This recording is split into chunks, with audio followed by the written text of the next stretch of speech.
And we're live again. So I thought I'd do another video very quickly because I thought about it, right? Sarah, carnivore yogi, and I have been talking a lot about the trending topics on the internet when it comes to keto or carnivore or low carb, high fat or weight loss or whatever the frack people are doing these days. Or even if you're trying to heal from polycystic ovarian syndrome, thyroid, adrenal fatigue, leaky gut histamine, mast cell activation, infertility, poor sleep, and weight loss. It's the last one on the list, but or their type of autoimmunity. Here's the thing. A lot of people on the internet don't tell you the full story. I've done it before, and it doesn't serve anybody well at all to not tell you when you're having a bad day. Now, some of the things that I felt bad about in the past were pretty hardcore. I was dealing with heart palpitations, severe muscle cramping.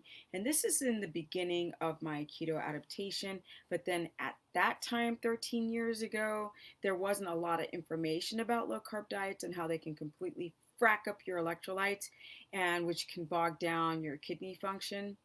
I didn't know a lot, so to my own defense, I didn't talk about what I didn't understand. But now I understand it.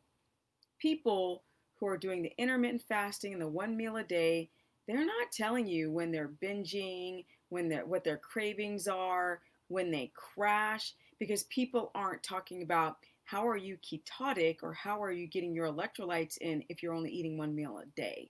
What if you have hypochlorhydria, which is low stomach acid, and you're eating 2 pounds of beef and you're not digesting it very well and you're eating it too fast, and then you go into gluconeogenesis and then you develop a blood sugar dysregulation, or it becomes more dysregulated, and then you crash, but you don't tell anybody about it because everybody wants to talk about the aesthetics. People aren't talking about, oh, I lost 60 pounds on carnivore or keto, and it's just it really bothers me because I'm the one that gets the emails of my hair is falling out or my menstrual cycle is, it's been 40 days now, or I'm bleeding excessively, or I am going through this hair falling out with the thyroid symptoms. I became super constipated. I have freaking loose stool all the time since doing carnivore. I have no energy since doing carnivore. My legs are swollen because the electrolytes are off. I develop heart palpitations. Now, when I try to go back on to carbs, I'm bloated. Why? I wasn't bloated before. I have kidney pain. They're not saying that they're having any of these days. Even just the normal stuff like I'm tired today. I'm tired. I just don't have any energy. I'm bonking. I'm hitting a wall. Um, like the cycles for some of the women who are doing carnivore or keto, or people are just focusing on weight loss. Like that's the reason why my whole thing on the internet has been be very, very careful. You can literally improve your health, but you have to slow down, and no one wants to slow down anymore. We have to slow down, right? And try to understand how we actually feel. I'll ask people what they ate yesterday. They can't remember. They don't know how to weigh their food or know eyeball the amounts of foods. They don't remember what they ate 3 days ago, let alone how they felt 3 days ago at 2 o'clock when they ate 8 eggs. I don't know if it's the eggs or the avocado, but I'm tired. What's giving me heart palpitations? Is it potassium deficiency, or is it a mast cell activation reaction of histamine intolerance? People aren't talking about this stuff. Now, some people are kind of talking about it, but all the success stories, nobody's telling you that if they lost 60 pounds, what are the days where you hit those really horrible walls, and what do you think that you did that might have damaged yourself? A lot of people lose weight and gain weight back, but they won't talk about it, or they'll disappear for a little bit on the internet. This is the reason why I keep wearing sports bras after all these years, is to at least show people this is what my Paul Chek said that years ago. If you can't go topless, like with a shirt off, then what are you doing giving health advice? We need to see what you're working with. And I was like, wow, that's so profound. And so I'll do that too. And so of course, I had no intentions as I go from, 39 to 50 something years of age doing this low carb diet. I didn't think that I would be doing this. I didn't even think I'd be on the internet this long. So literally, you can go through my catalog and see me age because I've been on for the last 10 years. You can just see it. It's like right there for everyone to see. And but that doesn't explain the days that you don't feel well and you're having benign heart palps, or I'd have like severe muscle cramping, like so bad at some point. Even in the first year, I gained weight because I was eating 400 grams of fat, but I didn't talk about that. I was like, yo, I got the business energy, energy, energy. I always had the energy though. That I've always had. But the body was going through this stuff. But, through a lot of experimentation, which you guys have to do, don't believe people. Don't listen to what the docs say about keto unless they literally are working with many, many patients or clients who and being objective and going there, and don't give you a one size fits all meal plan and exercise program. And yeah, you all can do one meal a day. Bull crap. Not if you have a thyroid problem, not if you have adrenal issues, not if you have Addison's disease, not if you have a thyroid problem or blood sugar dysregulation, hypoglycemia, and you try to fast. Like, what's the quickest way to wrecking your endocrine system? It's that. Because our hunter-gatherers, they would rest. They wouldn't go do cardio and so fabulous and try to be aesthetic and try to be lean and try to be 6% body fat for the guys, and women trying to not have cellulite and all this. They wouldn't do that. And so the reason why people do this fasting thing is for their aesthetics, but what they don't realize is that they're ruining their aesthetics. They're going into this hypergluconeogenesis, like what would be abnormal for a person's homeostasis, and they start to get dark circles under the eyes and crepey skin, and they lose a bunch of weight, but now they're flabby. I don't know how many consultations where women are like, I lost 60 pounds, but I have so much cellulite, or I've got loose skin. And I'm like, you can't, when people are like, I lost this much weight, I'm like, I don't care. I want to see this much gain in your health, strength, and viability. I want you to maximize your health potential. I don't want that to be measured by the number on the scale, because you don't want to lose muscle. And when you go into gluconeogenesis because the glycogen is depleted and you're doing too much and you're fasting, yes, now the thyroid hormone is going to crank down. You're going to become estrogen dominant. I see this so many times with people, and men as well.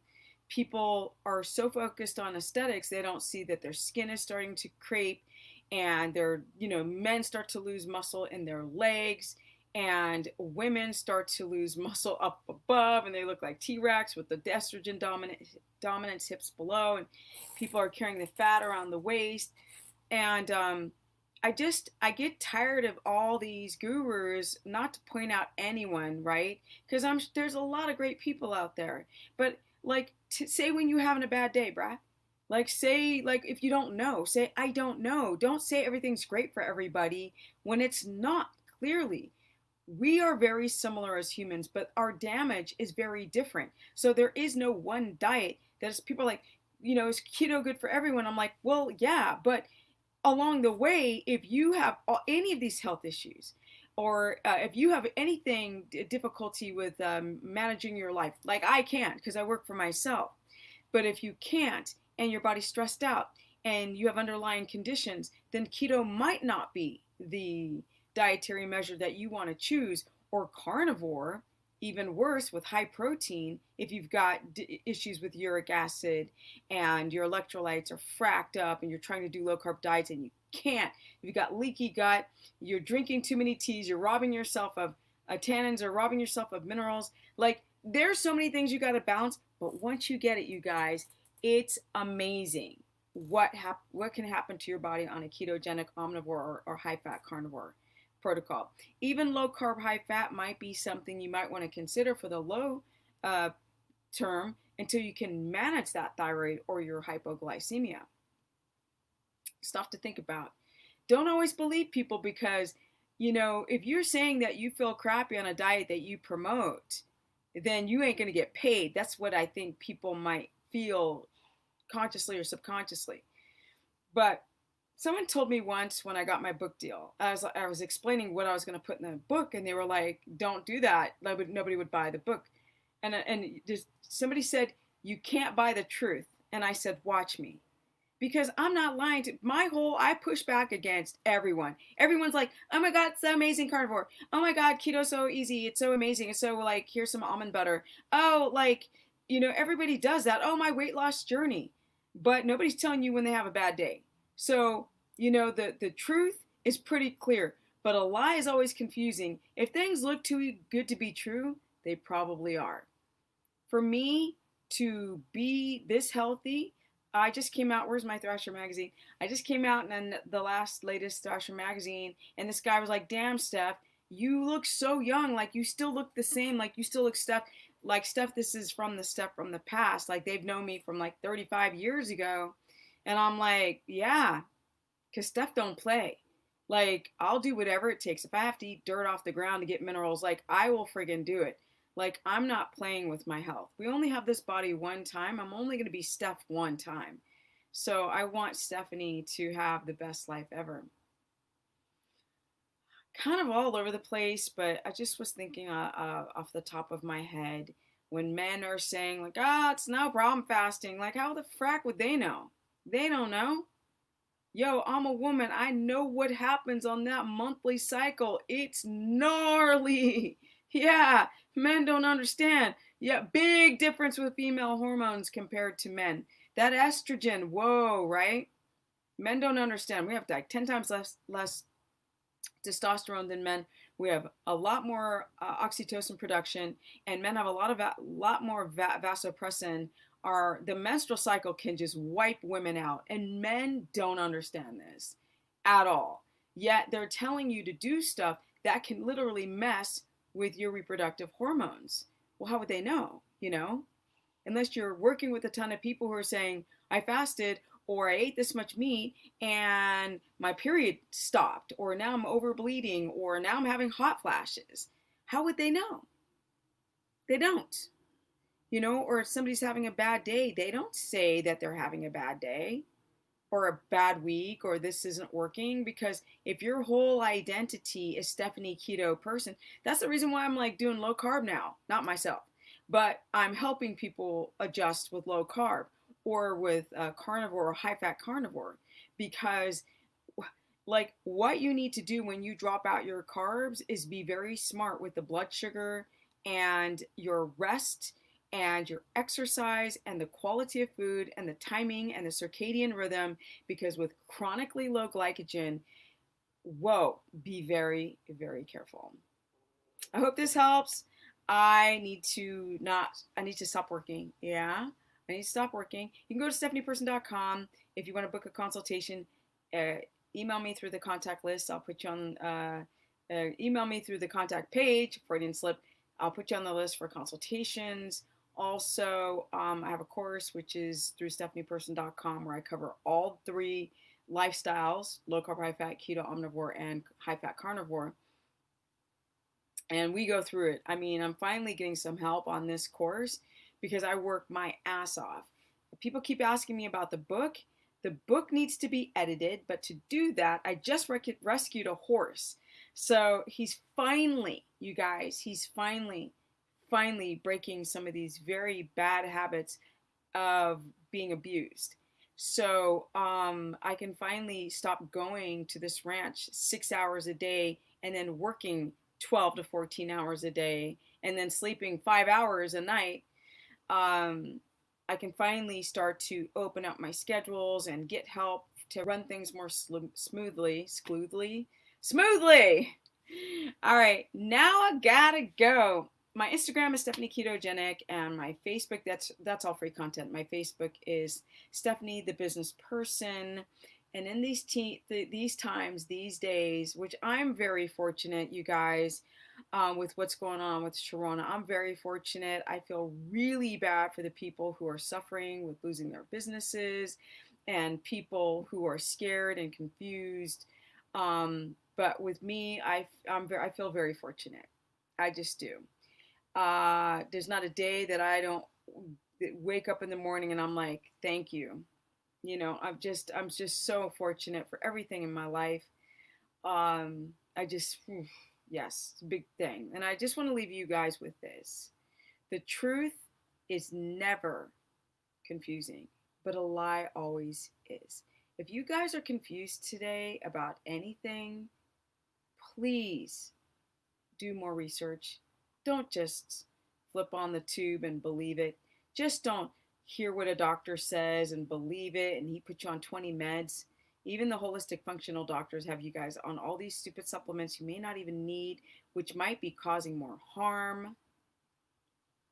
Just question things more in life, and live your best life. Bye, guys. I got some energy. Almost at 53. That's what's up. Peace.